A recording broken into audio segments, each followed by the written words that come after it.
এই গাছগুলো তো আমার সন্তানের মতো, তাই গাছগুলোর মাঝে পৃথিবীর যদি কোটি কোটি প্রাণীরই বাঁচায় অক্সিজেন বা বজ্রপাতের হাতে, দেখ সেই লাইনে যা, গাছ মারিস নে।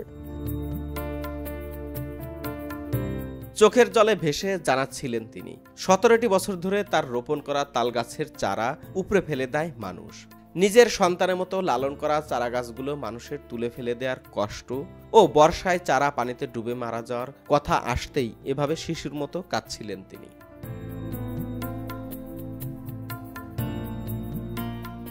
গ্রামে একদিন বজ্রপাতে মারা যাওয়া একজনের ঝলসানো লাশ দেখে ভয়ে আঁতকে উঠেছিলেন তিনি মরা বাড়িতে দাঁড়িয়েই খুঁজছিলেন এর থেকে মুক্তির পথ। আমেরিকা প্রবাসী একজন গবেষকের কাছ থেকে জানতে পারেন তালগাছ মানুষকে বজ্রপাত থেকে রক্ষা করতে পারে। সেই থেকে শুরু হলো তার তালগাছের চারা রোপণ কর্মসূচি। 1.5 যুগ ধরে প্রায় 4 লক্ষ তালগাছের চারা রোপণ করেছেন যশোরের অভয়নগর উপজেলার ধোপাদি গ্রামের দিনমজুর চিত্তরঞ্জন। কোনো প্রাপ্তি আর অপ্রাপ্তির হিসাব না বোঝা এই মানুষটি এই কাজটি করে যাচ্ছেন একদম নীরবে নিভৃতে। আজকের এই ভিডিওতে আপনাদেরকে শোনাবো এমন একজন মহাপ্রাণ চিত্তরঞ্জনের গল্প। কিভাবে শুরু হলো তার তালগাছ রোপণ, কেন অন্য কোনো গাছ বেছে না নিয়ে তালগাছের পিছনে ছুটলেন, এসব নানা বিষয়।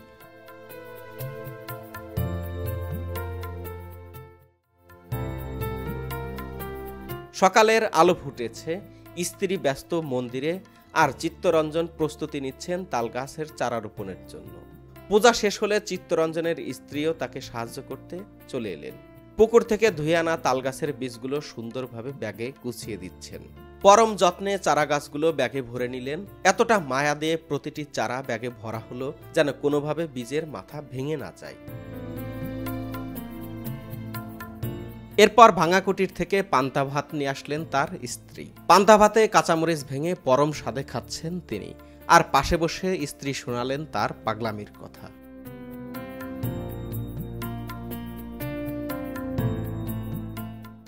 এই ওই যে মুখগুলি গেড়ে ফেড়ে প্রথম যেবার গাছ লাগালে সেবার প্রথম অনেক রাগারাগি হইল। তারপরে যে সময় গাছটা হয়ে গেছে না, সে সময়তে সবাই করতে আরো লাগা। আচ্ছা আচ্ছা। প্রথম আছে রাগারাগি করেছে, আর পরে আর কেউ রাগারাগি করি। কবরশালায়, রাস্তায়, সমস্ত জায়গায় এখন গাছ লাগাইছে। সবাই বলে আমার এই জায়গায় লাগাই দিছে, ওই জায়গায় লাগাই দি যা, এরকম বলে। এখন আর কেউ বাদি দেয় না, এখন সবাই উৎসব করে। পান্তা ভাত কি প্রতিদিন খাওয়া লাগে? প্রতিদিন সকালবেলা ওনার খাতে দিতে হয়, তাই না? সকালে ভোরবেলায় উঠে খাই, আজান দেওয়ার আগে উঠে খাই চলে যায়। সকালে কেউ বাড়ি হবে না। ওই তাল কুড়ির সময় হলে অর্ধেক রাত্রে 2টা দেবে। কাছে কাছে তালের বীজ কুড়ায় না, সেই হাতে 2টা জনও নেবে। আর ওই নাতি ছেলেরা একটু বড় হইলো না, তাদের সাথে করে নিয়ে যায়। গোপাল ভাড়ের মতো 2টা নাতি থাকে না?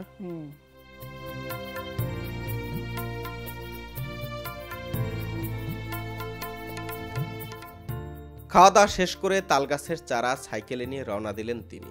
এভাবে 17 বছর ধরে প্রতিদিনই বের হন তিনি। সাইকেল চালিয়ে যাচ্ছেন তিনি, আর রাস্তার পাশেই শোভা পাচ্ছে তার রোপণ করা তালগাছগুলোই। যেখানে মাঠে যাচ্ছেন কেউ গরু ছাগল চড়াতে, আর অন্যরা যাচ্ছেন মাঠে কাজ করতে, সেখানে চিত্তরঞ্জন যাচ্ছেন তার রোপণ করা চারার ফাঁকে ফাঁকে নতুন করে বীজ বপন করতে।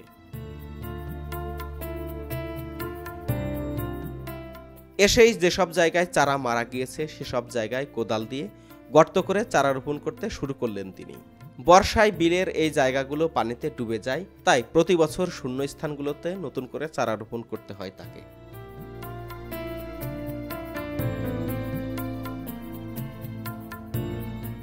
যশোরের ধোপাদি গ্রাম থেকে সবাইকে শুভেচ্ছা জানাচ্ছি আমি মুন্সি এনায়েত।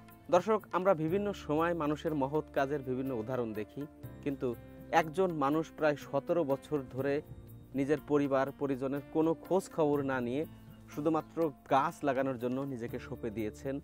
প্রায় 17টি বছর পরিবারের কোনো খোঁজ খবর নেন না। যখন মানুষ সকালবেলা কাজে চলে যান, তখন তিনি বের হন গাছ লাগানোর জন্য। যখন নিজের গ্রামে গাছ লাগানো শেষ হয়েছে, তখন তিনি বিভিন্ন জেলায়ও তিনি গাছ লাগিয়েছেন। প্রায় 85টি সড়কে তিনি গাছ লাগিয়েছেন। আজ আমরা তেমনই একটি রাস্তায় এসেছি। এটি গ্রামের একটি মেঠো পথ। এই পথের এই পাশ থেকে ও পাশ প্রায় 1 কিলোমিটার জুড়ে তিনি গাছ লাগিয়েছেন। এখন যে গরমকাল চলছে, এই সময়ে যখন মাঠে মানুষ কাজ করেন, ক্লান্ত শরীরে এই গাছের নিচে এসে বসে মানুষ একটু ছায়া গ্রহণ করেন। মানুষের ক্লান্ত শরীরে মানুষ বিশ্রাম নেন। এই সময়ে আমরা তার সাথে কথা বলবো, তিনি কিভাবে এই পেশার সাথে যুক্ত হলেন, কিভাবে তার মনের মধ্যে এটি উদয় হলো যে তিনি এই ধরনের কাজ করবেন। এসব নানা বিষয়ে আমরা তার সাথে কথা বলবো আর আপনাদেরকে জানাবো। এবং আজও তিনি গাছ লাগাতে বের হয়েছেন, কিভাবে গাছ লাগান, কিভাবে শুরু করলেন, নানা বিষয় তার সাথে আমরা কথা বলবো।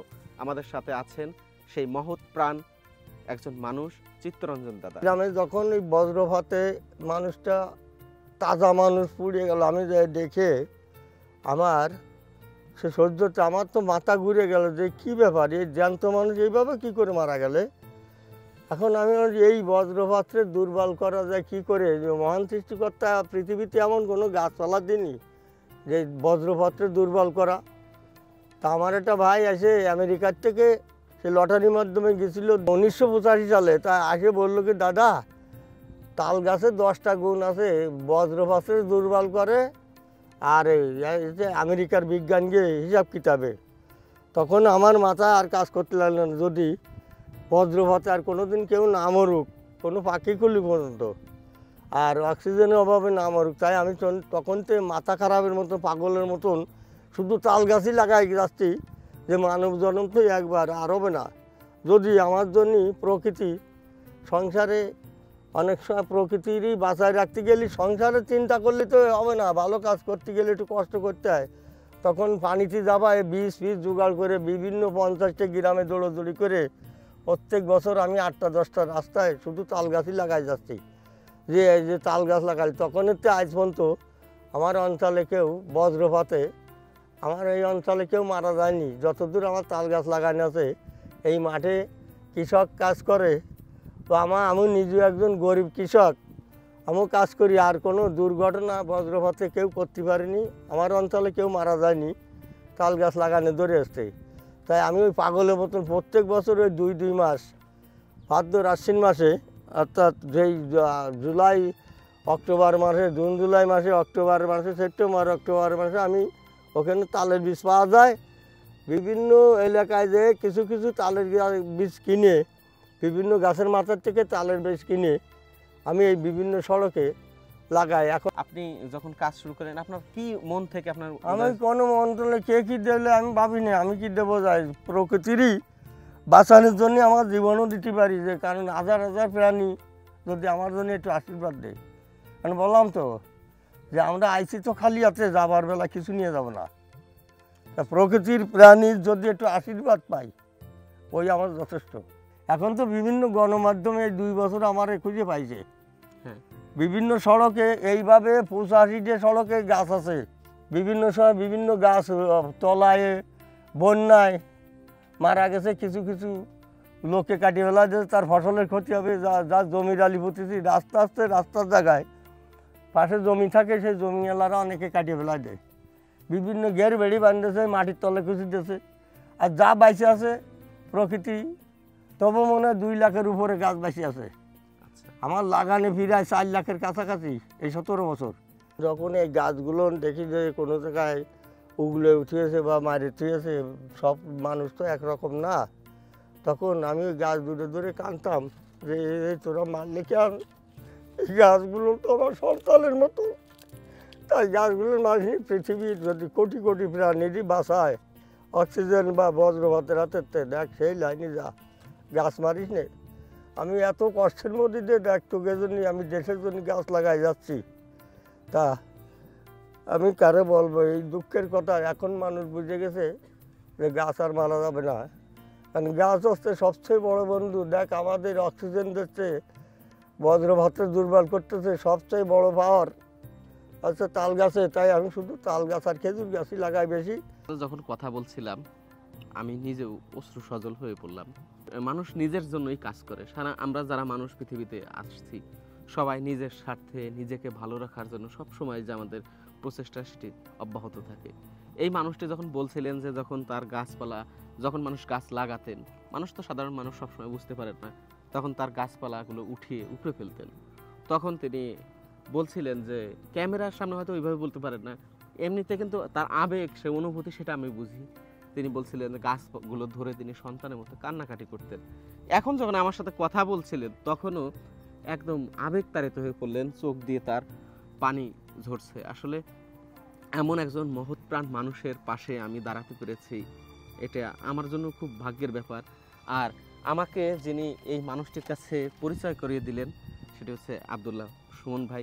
আসলে আমি অনেক কৃতজ্ঞ ভাই, আপনি এমন একজন মানুষ কথা আমাকে বলেছেন। আমি আসলে এমন একজন মহৎ প্রাণ মানুষের পাশে দাঁড়িয়ে আমিও গর্ববোধ করছি। মানুষ পৃথিবীতে এসেছেন কিছুদিনের জন্য, কিছুদিনের হায়াত নিয়ে, একটা সময় মানুষকে চলে যেতে হবে। ইনিও স্বাভাবিকভাবে দুনিয়ার যে নিয়ম, বয়োবৃদ্ধ একজন মানুষ, যতটুকু জানতে পেরেছি নিউমোনিয়া আছে, শ্বাসকষ্ট আছে, জানি না কতদিন তিনি থাকবেন এই পৃথিবীতে। একটা সময় কিন্তু তিনিও চলে যাবেন, কিন্তু তার যে সৎ কাজ, তার যে ভালো কাজ, মানুষকে ভালো রাখার যে আপ্রাণ প্রচেষ্টা, সেটা কিন্তু তার এই সাক্ষী হিসেবে এই তাল গাছগুলো থাকবে। প্রায় দেশের 85টি সড়কে তার এই যে কাজ সেটি থাকবে। কে কি দিলে দেশের জন্য, দেশে যদি ভালোবাসতে হয় তার দেশের জন্য কিছু দিয়ে যেতে হয়। আমার বাবা বলতেন কি, জীবনে যদি বিষ হারাতে পারো বাবা বস বাবা, আমার বাবার মেধায় আমি চলি। আমি আমার এক বাবার এক ছেলে। ছোটোবেলায় যখন আমার মা মারা যায়, আমি বিভিন্ন লোকের সাইসে বারান্দা মানুষ হইলাম।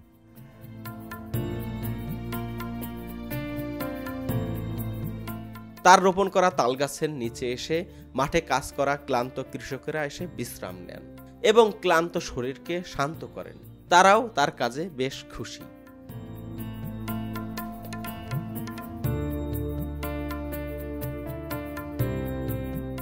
চিত্তরঞ্জন লাগা আছে সব জায়গায় আছে, 52টা না কয়টা সড়ক করে লাগা আছে। লাগানোর পরে বেশি আছে যে আমাদের এই দুবার দিয়ে দক্ষিণ বেলা এই বিল রাস্তায় এখন যে আছে সে বিভিন্ন জায়গায় এখনও সারা লাগা আছে, আগেও লাগা আছে। আর সে সেঙ্গুটি ওই জায়গায় মালো ভাড়া সেখানেও লাগা আছে, বিভিন্ন জায়গায় লাগা আছে। লাগাই টাকায় সে এখন সারা বীজ রাখেছে, তো কনে দাফের তলে দিয়ে ওই জায়গায় আর কি বীজ রাখেছে। তারপর সেই সারা নিয়ে এখন বীজ দিয়ে লাগাচ্ছে, বিভিন্ন জায়গায় লাগাচ্ছে, আজকেও লাগাতে গেছে। আর এই গাছের দ্বারা আমাকে অনেকটা উপকার হয়।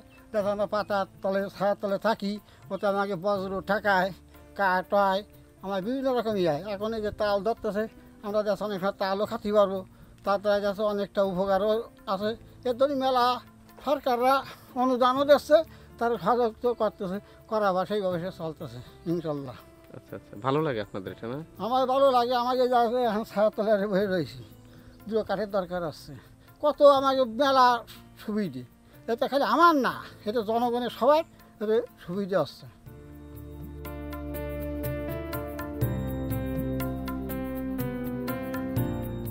দাদা কি করছিলেন আপনি মাঠে? আমি ঘাস কাটতেছি গরুর জন্য। আচ্ছা আচ্ছা, এখন কি বিশ্রাম নিচ্ছেন? এখন একটু এই তাল গাছের ছায় বসতেছি, চিত্তবাবু লাগাইলো তালের গাছ, সেই ছায় মনে পড়তেছে চিত্তবাবুর কথা। তাই না? আপনার কি আত্মীয় হয়? আমার ভাইপো। আচ্ছা আচ্ছা, অহংকার হয়? হয়, গর্ব হয়, অহংকার হয়। বুঝতে পারছি। আপনারা যখন আগে ইসে কোনো গাছপালা ছিল না, তখন কি করতেন রোদের মধ্যে? তখন তো এখানে কোনো ছায়া ছিল না, ওই পাশে ডাক ছিল, সেখানে ছুটে যেতাম।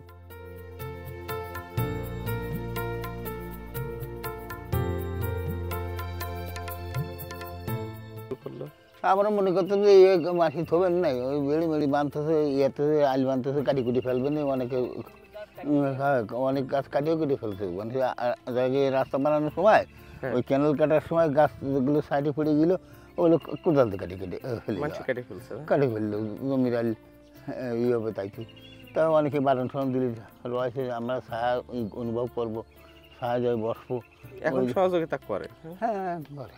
এখন মানুষ আর কিছু বলে না, ভালো।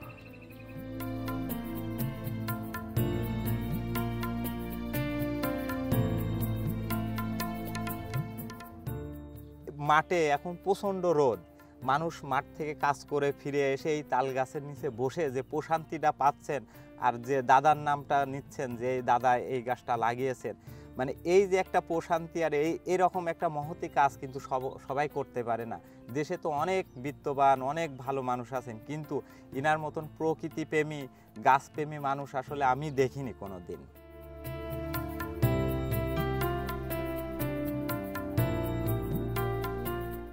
এই তাল গাছগুলো কার তুমি জানো তো না? কে লাগাইছেন? চিত্ত দাদা। আচ্ছা, এই অঞ্চলের ছোট বড় সবাই জানে না?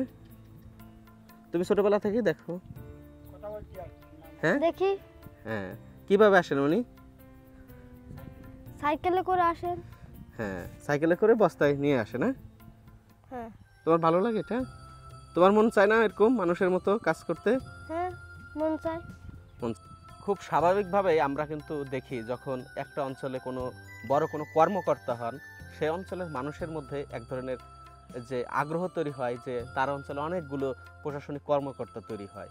যে অঞ্চলে অনেকগুলো চোর, একটা চোর তৈরি হয় বড় ধরনের, সে অঞ্চলে অনেকগুলো চোর তৈরি হয়।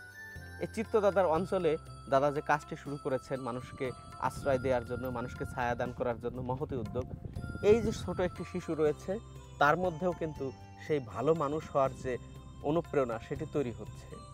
তেমনি একজন মানুষ যখন ভালো হয়ে উঠবেন তার সমাজের আশেপাশের আরও অনেক মানুষ তৈরি হয় তার এই ভালো কাজকে অনুপ্রাণিত করতে।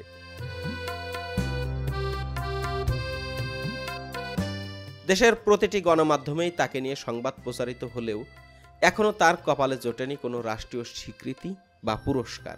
এমন একজন মহাপ্রাণ মানুষকে রাষ্ট্রীয়ভাবে কোনো সম্মান বা স্বীকৃতির আওতায় আনলে সেই সম্মাননাও বরং সম্মানিত হবে। আপনারা যারা চান তার এই মহতি কাজে সহযোগিতা করতে, কমেন্ট বক্সে তার নাম্বার দেওয়া থাকবে, আপনারা চাইলে তার সাথে কথা বলে সহযোগিতা করতে পারেন।